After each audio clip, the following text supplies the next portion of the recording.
My name is Luis Ramirez from Greenboro Physiotherapy Massage. So now we're going to go over the retraction and then retraction in sitting with overpressure. So in retraction, we need a chair with a counter force at the back so it can provide a little bit of an anchor so we can create motion in this region. Most of us, we spend a lot of time in front of computers, bending video games, etc. So we tend to have the bent spine here. So what I want you to visualize is you're going to be doing the opposite of that motion. So we're going to pin down the chest against the backrest of the chair, and then we're going to try to isolate moving at the neck, going straight back. A very common way to compensate is by moving the chest, moving the collarbones up to slack it off. But we want to create again that motion in that section of the neck where typically is bent again. So I'm gonna start gentle. If I feel too much strain, I don't go as far initially, but with practice, it's going to get a little bit looser for most of us.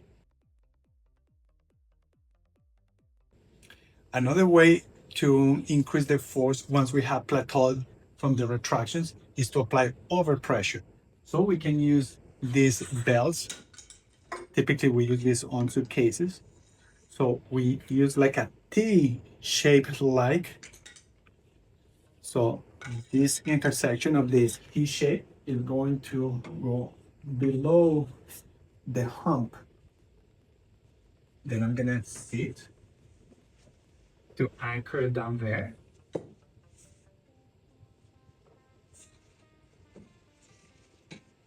And then I'm going to take out the slack, and then I'm going to move my head straight back from the opposite of looking at the screen.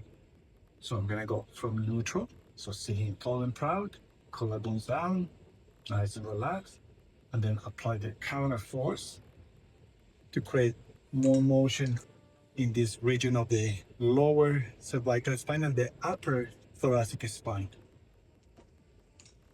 And then we're gonna be doing several repetitions and then retest and see if mechanically, if we have more range of motion and or the symptoms have changed.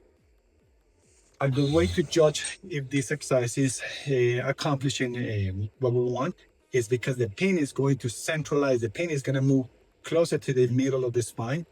And likewise, we can have more range of motion with rotations or with other motions. Again, I may need to readjust the belt because it's gonna slide. And pressure on, pressure off. Pressure on, pressure off. If it happens to be that the person is very kyphotic, that this section of the spine is too rounded, we may need to adjust by scooching the bump that way and then going more that way. This is the vector if I'm too kyphotic, so we can create more this motion. But if we tend to be more straight, it's okay to go more horizontal.